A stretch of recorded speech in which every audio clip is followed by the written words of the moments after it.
E-PG पाठशालायां भवतां भवतीनां च स्वागतम्।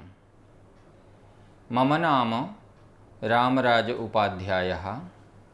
श्रीलाल बहादुर शास्त्री राष्ट्रीय संस्कृत विद्यापीठस्य पौरोहित्य विभागे उपाचार्योऽस्मि। इदानीं यजुस्संहिता इति विषयम् अधिकृत्य भवतां पुरतः समुपस्थितोऽस्मि। भवन्तः जानन्ति चतस्रः संहिताः भवन्ति। ऋक्संहिता, यजुस्संहिता, सामसंहिता, अथर्वसंहिता च। अत्र यजुःसंहितायाम् अधिकृत्य विषयाणाम् उपस्थापनम् अस्ति।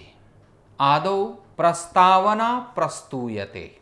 यजुर्यजते इति निरुक्तस्य वचनेन यजुः शब्दस्यार्थो भवति यज्ञसम्बन्धिताः मन्त्राः। युज्यते अनेनेति यजुः इत्यनुसारेण यैः मन्त्रैः यज्ञाः क्रियन्ते तैरुच्यते यजुः। यजुः संहितायाः कर्मकाण्डेन सह प्रत्यक्षसम्बन्धो विद्यते।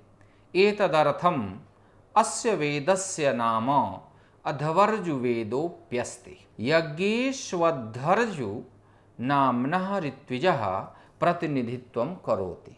अतः सायणस्य विचारो विद्यते अध्वर्यु नाम्न एक ऋत्विक यज्ञस्य स्वरूपं निष्पादयति।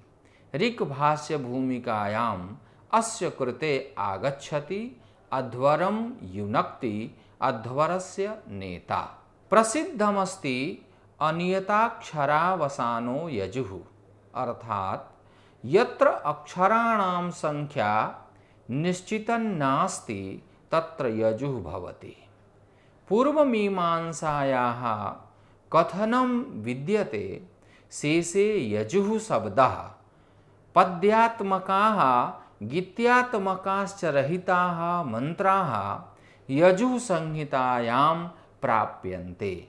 एतादृशाणां मन्त्राणां समूहः यत्र प्राप्यते तत्र यजुः संहिता भवति। अत्र यजुः संहितायाः परिचयः दीयते।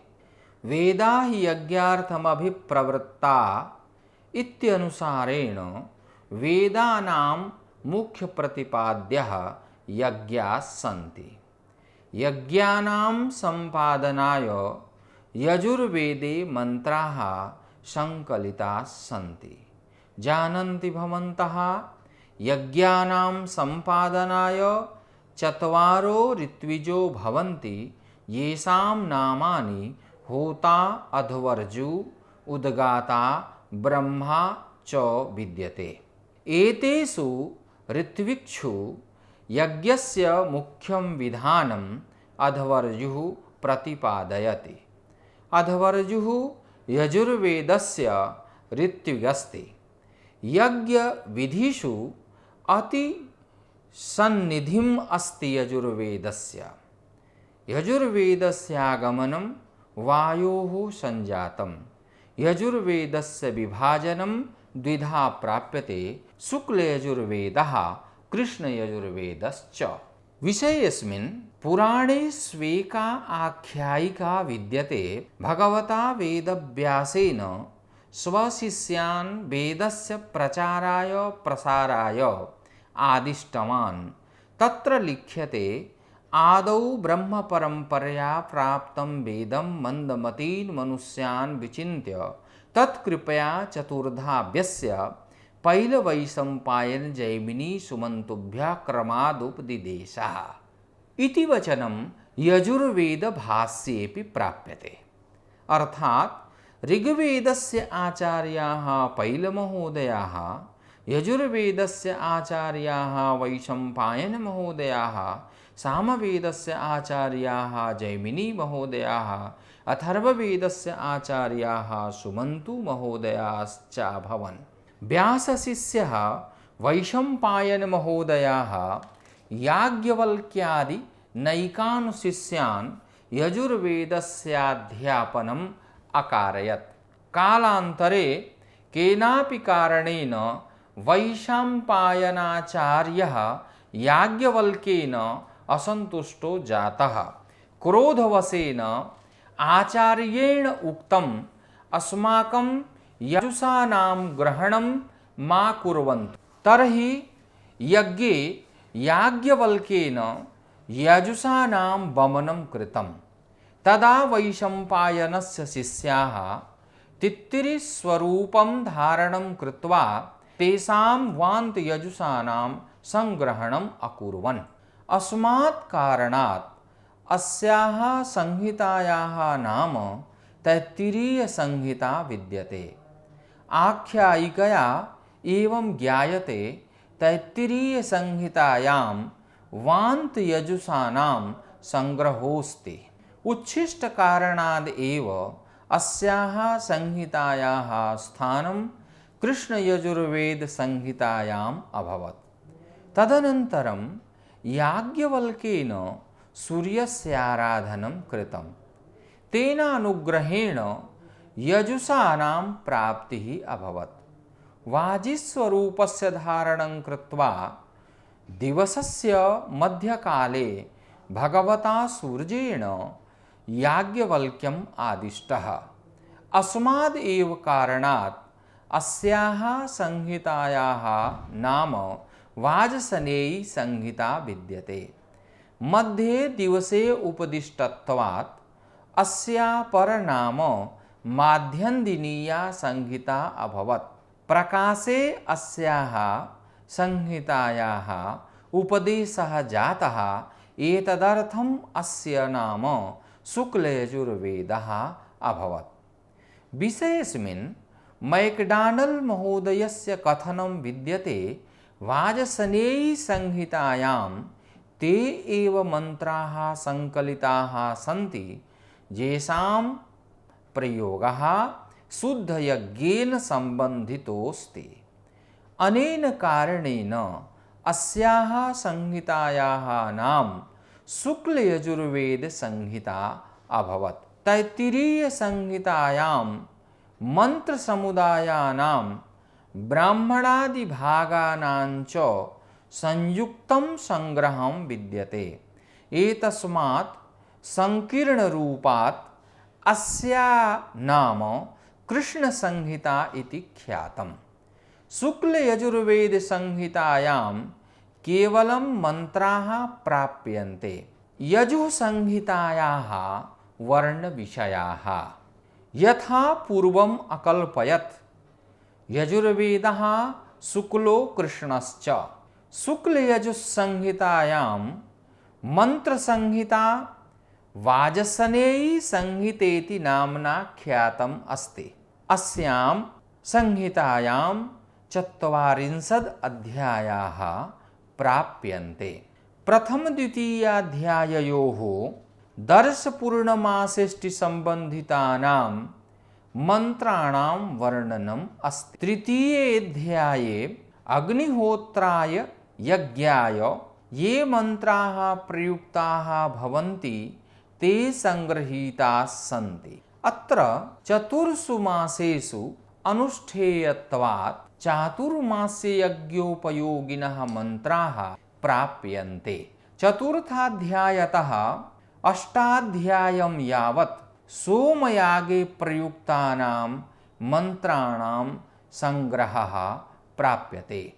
अस्मिन् अग्निष्टोमस्य प्रकृतियागत्वेन वर्णनम् अपि प्राप्यते। अग्निष्टोमे अग्निष्टोमविष्टुत्या अपि सामवेदिनो यजन्ति।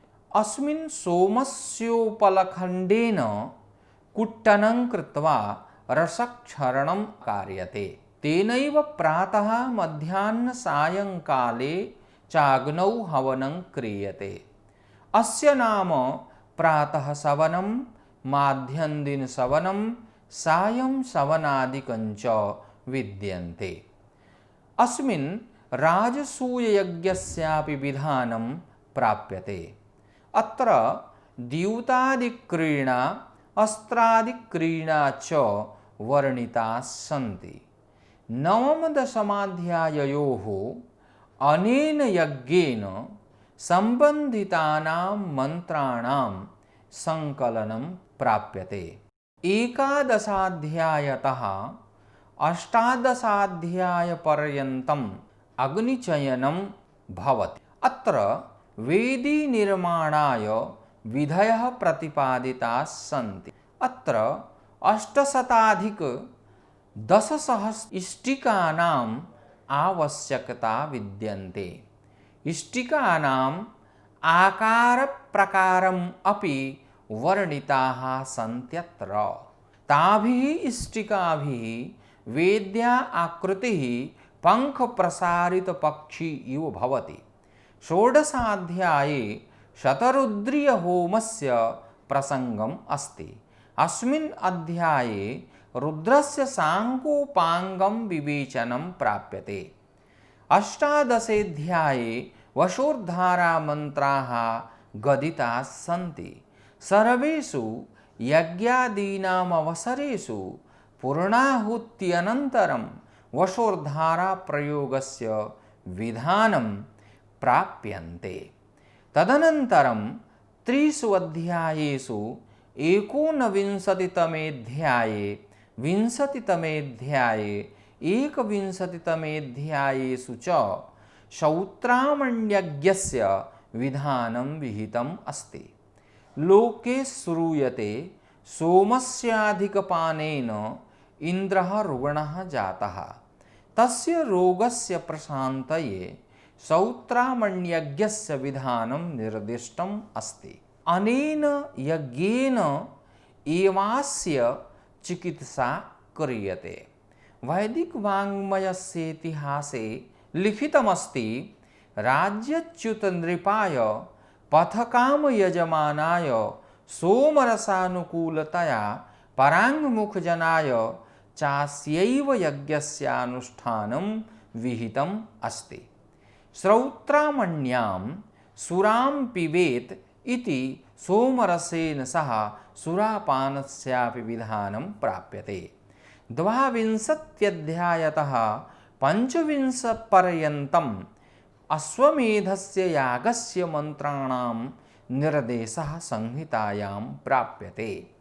सार्वभौमाधिपत्याभिलाषी राजा अश्वमेधं करोति।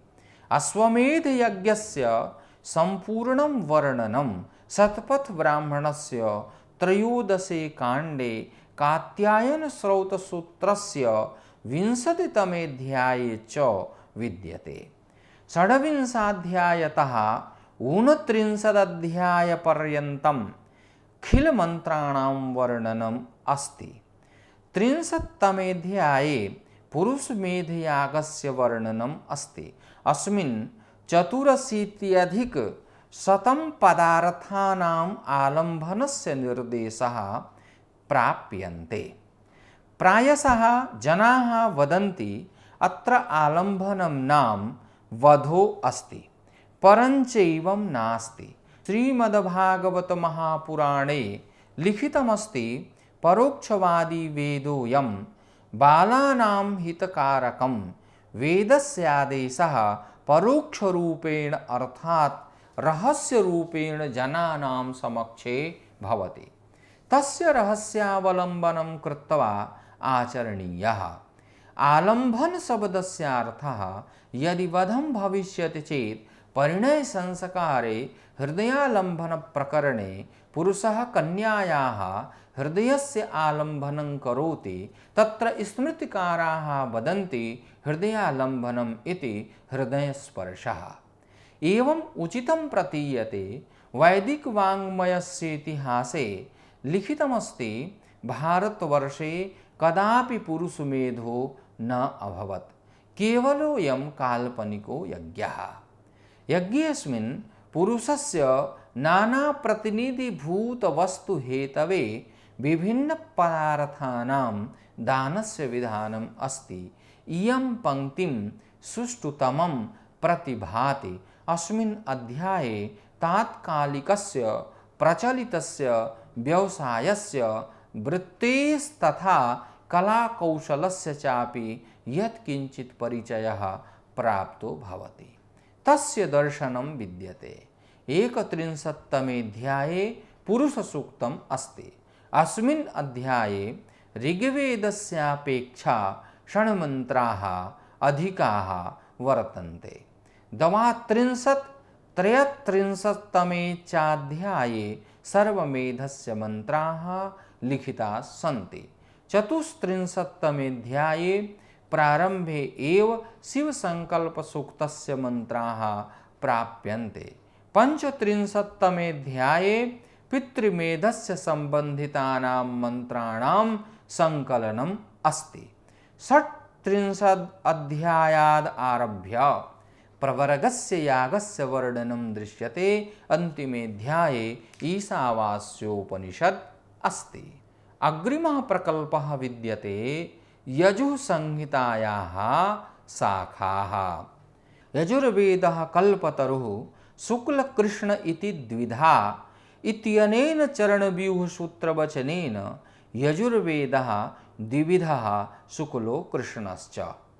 पशुपशाह्निके वर्णितम् अस्ति 100 अध्वर्युशाखाः। यजुर्वेदस्यापरनाम अध्वर्युवेदो अस्ति। 4 ऋत्विक्षु अध्वर्युनाम्नः ऋत्विजः यजुर्वेदस्य ऋत्विक् भवति। कुत्राप्यस्य वेदस्य नाम अध्वर्यवेदोऽप्यस्ति। यास्कमुनिना निरुक्ते अध्वर्यवे इत्यपि पाठः क्रियते। प्रपञ्चहृदयस्य द्वितीये प्रकरणे यजुर्वेद एकोत्तरशतधा इति लिखितम् अस्ति। पंडित चिन्नास्वामी सम्पादितेन हरदत्तवृत्तिसहित आपस्तम्भगृह्य सूत्रे 58 पृष्ठे यजुर्वेदस्य शाखानां नामानि इत्थं प्राप्यन्ते। माध्यन्दिन कण्व पाराशर वामदेव जातुकर्ण तुरुस्क सोसुष्म तृणबिन्दु वाजिञ्जय श्रवस वर्षवरूथ सनद्वाज वाजिरत्न हरयस्व तृणञ्जय कृतञ्जय धनञ्जय सत्यञ्जय सहञ्जय मिश्रञ्जय त्रयरुण त्रिवृष त्रिधामास्वञ्जु फलिङ्गु ऊखा आत्रेय शाखाः। दिव्यावदान नाम्नि ग्रन्थे लिखितमस्ति। अध्वर्युणां मते ब्राह्मणाः सर्वे ते अध्वर्यु भूत्वा 21 भिन्नाः। तद्यथा कठाः कण्वाः वाजसेनैनः जातुकर्णाः प्रोष्ठपदा ऋषयः। तत्र 10 कठाः 10 काण्वा 11 वाजसेनैनः 13 जातुकर्णाः 16 प्रोष्ठपदाः 45 ऋषयः। अत्र उपरि उक्तमस्ति 21 अध्वर्यवः। परञ्चात्र 10 कठाः 10 काण्वा 11 वाजसेनैनः 13 जातुकर्णाः 16 प्रोष्ठपदाः सर्वं सम्भूय 60 अभवत्। अत्रास्मिन् 45 ऋषयः योजने 7500 शाखाः भविष्यन्ति। अत्र 21 स्थाने 5+100 उचितं प्रतीयते इति कथनमस्ति। वैदिक वाङ्मय का इतिहास इत्यस्य पंडित भगवद्दत्त महोदयानाम्। अस्य ग्रन्थस्य सम्पादकानां सत्यश्रवा महोदयानां कथनमस्ति। यजुस्शाखानां विभागः विचित्रमस्ति। अन्यत्र वर्णनं न प्राप्यते यथा अत्र प्राप्यते। अत्र तालिका द्वयं प्राप्यते। प्रथमो भागः द्वितीयो भागश्च। प्रथमे भागे तित्तिरि हिरण्यकेश आपस्तंभ सत्याषाढ़ बौधायन याज्ञवल्क्य भद्रञ्जय बृहदुक्थ वाजिमाध्यन्दिनी शुक्लयजुः मुख्य 17 भेदाः लिखिताः सन्ति। तत्र जाबालाः, बौधेयाः, काण्वाः, माध्यञ्जनाः, सापीयाः, स्थापायनीयाः, कापाराः, पौण्ड्रवत्साः, आवटिकाः, परमावटिकाः, पाराशर्याः, वैधेयाः, वैनेयाः, औधेयाः, गालवाः, वैजवाः, कात्यायनाः सन्ति। प्रथम विभागान्तर्गत जाबालस्य षड्विंशतिभेदाः तत्र लिखिताः सन्ति। उत्कलाः, मैथिलाः, सर्वर्याः, कौशीलाः, तन्तिलाः, बर्हिशीलाः, खेटमाः, डोभिलाः, गोभिलाः, गौरवाः, शौभराः, जृम्भकाः, पौण्ड्रकाः, हरितः, सौण्डकाः, रोहिणः, माभराः, लैङ्गवाः, माण्डवाः, भारवाः, चौभगाः, टौनकाः, हिरण्यशृङ्गाः, कारुण्यवेयाः, धूम्राक्षाः, कपिलाश्च। प्रथम विभागान्तर्गत गालवानां भेदाः इत्थं लिखिताः सन्ति।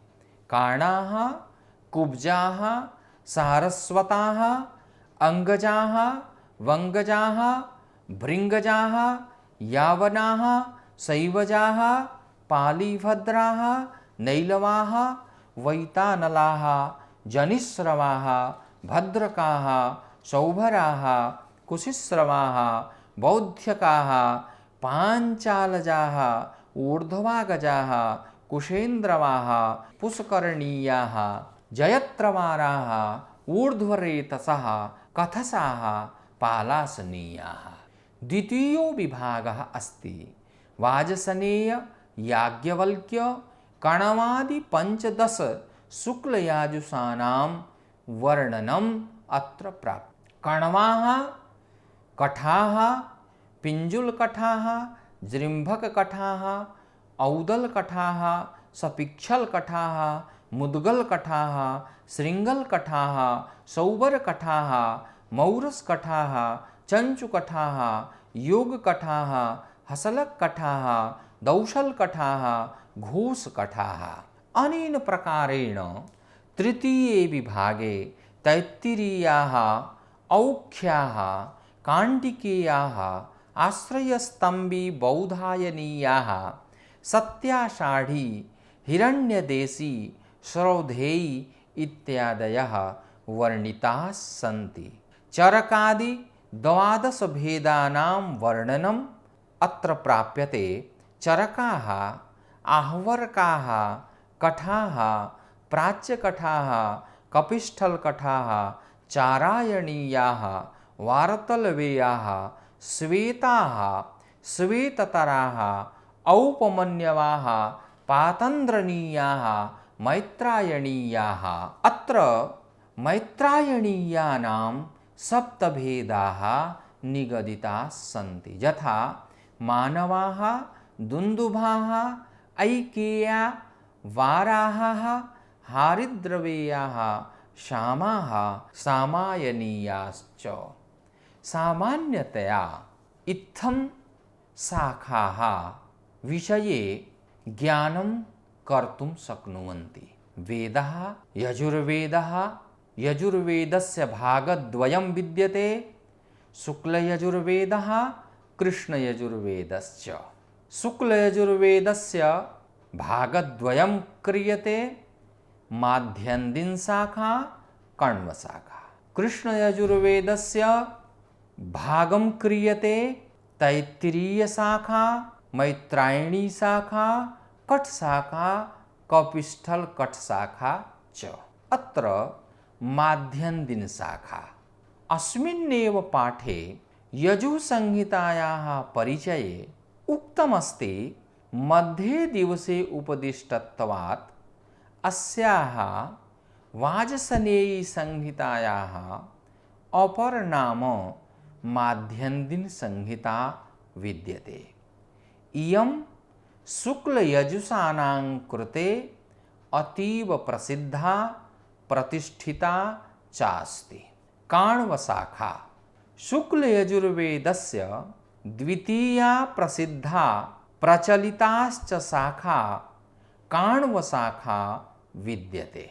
अस्याः शाखायाः प्रवक्तारः सन्ति महर्षिबौधायनस्य पुत्राः आचार्याः कण्वमहोदयाः। आदित्यपुराणानुसारेण इमे आचार्याः याज्ञवल्क्यमहोदयाः शिष्यास्तथा बृहस्पतिमहोदयाः प्रशिष्याः आसन्। वैदिकवाङ्मयस्य इतिहासे प्राप्यते काण्वसंहितायाः प्राचीनसम्बन्धः उत्तरप्रदेशेनाङ्गीकरणे न कापि विप्रतिपत्तिः। तैत्तिरीया शाखा। वैशम्पायनमहोदयस्य शिष्येषु एकः शिष्यः यास्कपैङ्गी आसीत्। अस्य शिष्यः तित्तिरीमहोदया आसन्। तित्तिरीद्वारा प्रोक्तसंहितायाः अध्यवसायिनः तैत्तिरीया अभवन्। तैत्तिरीया संहिता कृष्णयजुर्वेदस्य एका शाखा अस्ति। कठशाखा। कृष्णयजुर्वेदस्य तृतीया शाखा विद्यते कठशाखा अथवा कठसंहिता। यजुर्वेदस्य सप्तविंशतिशाखासु कठशाखा अन्यतमा अस्ति। काठकाजनाः मध्यप्रदेशीया इति ख्याता सन्ति। इयं शाखा कठमुनिना प्रवर्तिता। कपिस्थलकठशाखा। चरणव्यूहसूत्रानुसारेण चरकशाखाभ्यन्तरे कठानां प्राच्यकठानां कपिस्थलकठानां च उल्लेखो प्राप्यते। अस्याः शाखायाः एकैव प्रतिः सा अपि अपूर्णा एवोपलब्धा भवति। काठकसंहितायां मध्ये भेदः दृश्यते। यजुसंहितायां स्वराः। यजुसंहितायां प्रधानतया त्रयः स्वराः वर्णिताः सन्ति। एतेषां स्वराणां नामानि उदात्त अनुदात्त स्वरितश्चेति कथितानि सन्ति। अक्षराणाम् उपरि निश्चैर्वा संकेतचिह्नानां माध्यमेन स्वराणां प्रदर्शनं क्रियते। उदात्ताक्षरं चिह्नरहितं भवति, अर्थात् तस्य कृते स्वरसंकेतस्य प्रयोगः न क्रियते। अनुदात्तवर्णानां कृते अक्षराणाम् अधोभागे एका तिर्यकरेखा दीयते। अत्र स्वरप्रकाराः रेखामाध्यमेन दीयन्ते। उदात्तस्वरः, अनुदात्तस्वरः, स्वरितस्वरः, प्रचयस्वरश्च। तर्हि स्वरितस्वरस्य भेदः क्रियते स्वतन्त्रस्वरितः, आश्रितस्वरितः। स्वतन्त्रस्वरितस्य भेदः क्रियते नित्यः अथवा जात्यः तथा च सन्धिजः। आश्रितस्वरितस्य भेदः क्रियते पादवृत्तं, तैरोव्यञ्जनं, तैरोविरामः तथा भाव्यः। सन्धिजः इत्यस्य भेदः क्रियते प्रश्लिष्टः, अभिनिहितः, क्षैप्रश्च। वैदिकदेवता विचारः। अत्रास्मिन् प्रकरणे वेदेषु वर्णितानां देवतानां विचारः क्रियते। ऋग्वेदस्य भागद्वयमस्ति, कर्मकाण्डं ज्ञानकाण्डं च। अनुष्ठानात्मको विभागः कर्मकाण्डविभागः, दार्शनिको विभागः ज्ञानकाण्डविभागश्च वर्तेते। वेदस्य कर्मकाण्डविभागः दीर्घकायः, ज्ञानकाण्डविभागः लघुकायश्च विद्यते। वेदाः यज्ञार्थमभिप्रवृत्ताः इत्यत्र सम्पुष्टमस्ति वेदानां मुख्यप्रयोजनं यज्ञाः सन्ति। यागः किम् इत्यत्र लक्षणं प्रतिपाद्यते। देवतोद्देशेन द्रव्यत्यागो यागः। अर्थात् कस्यापि देवस्य कृते तत्सम्बन्धी द्रव्यस्य त्यागः यागः इति अस्ति। जनाः वदन्ति द्रव्यत्यागो यागः, तर्हि अत्र प्रतीयते केवलं द्रव्यस्य त्यागः यागः नास्ति। देवतोद्देश्यपूर्वकं तत्सम्बन्धी द्रव्यस्य त्यागः यागः भवितुं शक्यते। अत्र प्रश्नम् उत्तिष्ठति, किमर्थं देवतोद्देश्यः? अस्मिन् प्रसङ्गे यास्केन कस्यापि ब्राह्मणस्य वचनम् उद्धृतं, यस्य देवतायै हविर्गृहीतं स्यात् तां मनसा ध्यायेत् वषट् करिष्यन्। अर्थात् द्रव्यस्य हवन कारणात् पूर्वं यस्य देवस्य कृते राहुतिं दीयते तस्य ध्यानम् आवश्यकम् अस्ति। यतो हि यागे देवतायाः प्राधान्यम् अस्ति। विदुषो वदन्ति ऋग्वेदस्यादिमे काले देवतानां सत्ता आसीत्, यस्य संज्ञा बहुदेववादः कुर्वन्ति ज्ञानिनः। बहुदेववादानन्तरं बहुदेवतानाम् अधिपतिरूपेण प्रधानदेवस्य विचाराः कृतवन्तः आचार्याः। बहूनां देवतानां सत्ता एकस्मिन् एव देवे विराजमानास्तीति विचार्य एकेश्वरवादस्य अवधारणा जाता। अवान्तरकाले सर्वेश्वरवादस्य कल्पना अभवत्। सर्वेश्वरवादस्य वर्णनं दशममण्डलस्य 90तमे सूक्ते प्राप्यते। वैदिकधर्मस्य वैशिष्ट्यं विद्यते, यस्य देवस्य स्तुतिः क्रियते तस्य कृते सर्वाधिक व्यापकं जगतः स्रष्टारं लोकोपकारिणं च मन्यते। यथा वरुणस्य स्तुतिकाले वरुण एव श्रेष्ठः, इन्द्रस्य स्तुतिकाले इन्द्र एव सर्वश्रेष्ठः इति प्रतिपादितम् अस्ति। वैदिककालाद् अद्यावधिपर्यन्तं वैदिकदेवताः भारतीयानां जनानां हृदि येन केन प्रकारेण विराजमानाः सन्ति। पशुपक्षी इत्यादयः वनस्पत्यादयश्च संज्ञा अपि देवता मध्ये आगच्छति। देवानां संख्या विचारः। देवानां संख्या विषये श्रुतिस्मृतिं वीक्ष्य गणना कर्तुं शक्यते।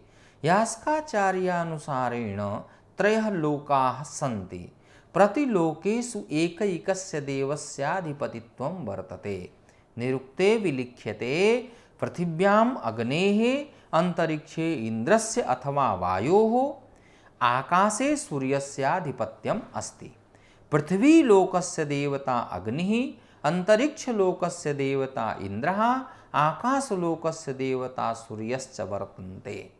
ऋग्वेदे 33 देवानाम् उल्लेखो प्राप्यन्ते। अत्र विभागम् अपि प्राप्यते। पृथ्वीलोके 11 देवताः, अंतरिक्षलोके 11 देवताः, आकाशे 11 देवताश्च सन्ति। अन्यस्मिन् मन्त्रेऽपि 33 देवाः वर्णिताः सन्ति। शतपथब्राह्मणस्यानुसारेण 8 वसवः, 11 रुद्राः, 12 आदित्याः, इन्द्रः प्रजापतिश्च देवताः सन्ति। ऐतरीयब्राह्मणस्यानुसारेण इयं संख्या द्विगुणा विद्यते। तत्र लिखितमस्ति 33 सोमपाः देवताः, 33 असोमपाः देवताः। ऋग्वेदस्य एकेन उल्लेखेन अनुसारेण देवतानां संख्या 93-उत्तर-33 विद्यते। एतादृशस्योल्लेखः शतपथब्राह्मणे सांख्यायन श्रौतसूत्रेऽपि प्राप्यते। अनेन प्रकारेण यजुसंहितायां मुख्यरूपेण के विषयाः भवन्ति, एतेषां विषयाणाम् अत्र प्रतिपादनं जातम्। अग्रे शुक्लयजुसंहितायां के विषयाः, कृष्णयजुसंहितायां के विषयाः इति अग्रे वर्णिताः भविष्यन्ति। अतः अस्मिन् यजुसंहिता विषये एव सामान्य रूपेण के विषयाः आवश्यकाः एतेषाम् एव वर्णनं भवतां पुरतः समुपस्थितं जातम्। अस्ति अस्माकम् अवधारणा, अस्य विषयस्य ज्ञानं भवतां कृते सुखाय भवेत् इति कामनया अहम् अत्र विरमामि। धन्यवादः।